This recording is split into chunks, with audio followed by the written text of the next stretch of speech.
So there I was, in the canned vegetable aisle, having a profound debate with myself of whether creamed corn is ever an acceptable life choice. This is how my Thursdays go. My exciting plan was to go home, eat my questionable corn, and watch a documentary about moss.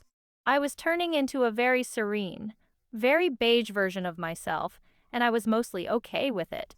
That's when my cart developed a mind of its own. I'd leaned over to inspect a dented can of peas, because that's the thrill seeker I am, and the wheels just... It was a slow, graceful roll directly into a display of baked beans. Not a dramatic, cinematic crash, but a persistent, tumbling clatter, clatter, clatter as cans hit the linoleum and rolled cheerfully in every direction. My face instantly matched the label on a can of tomato sauce. "I'm so sorry," I yelped to the universe, scrambling after a rogue can of pork and beans. That's when I saw a pair of very nice sneakers step into my field of vision. A man was calmly picking up cans. "Big fan of beans all of a sudden," he said, his voice laced with amused curiosity. I straightened up, clutching 4 cans to my chest like defensive armor. He was tall, with kind eyes that were definitely laughing at me, but in a way that felt okay. "Just trying to diversify my portfolio," I managed. Very smooth. He stacked his recovered cans neatly on the shelf. A bold strategy. The pinto beans are a safer bet, less volatile. We stood there for a second, me looking like a bean-hoarding raccoon. I needed to something normal. "Well, thanks for the rescue. I should, pay for my crimes. I meant my groceries." "Wait," he said, and I felt a stupid spark of hope. "You've got a little, right there." He gestured to his own forehead. I reached up and touched mine, finding a single, perfect grain of rice stuck to my skin. From lunch 3 hours ago, of course. I peeled it off, my smile now a grimace of pure mortification. "Accessory," I squeaked. He grinned, a really good, crinkly-eyed grin.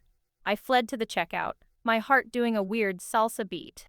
I thought that was it, my cute, awkward, bean-filled meet cute. Fate had other, pettier plans.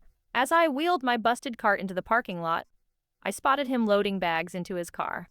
I decided to be cool, to offer a simple, mature wave goodbye.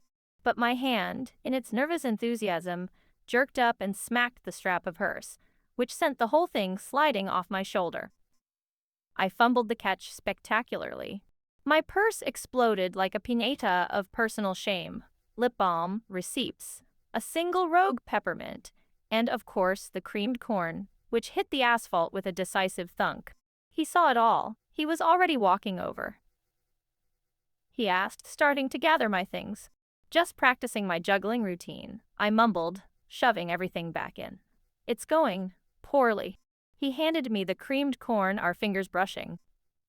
"Stick with the pinto beans," he said solemnly. Then he nodded toward my cart. "You might want to check that front left wheel. It's got a vendetta." I laughed, a real one. "Thanks, I'm Illy, by the way. Mark." He smiled again. "See you around, Illy." He walked back to his car. I stood there holding my defeated corn. A small victory. A name. Then I went to lift my bags into my car, and my coffee cup, perched precariously on the cart's child seat, tipped over. I watched, helpless, as a river of cold brew soaked directly into the passenger seat. At that exact moment, a cheerful beep came from behind me. It was Mark, driving past in his sensible sedan. He gave a sympathetic wince and a little wave. I waved back, standing in a puddle of coffee, as a single can of baked beans rolled slowly under a nearby SUV.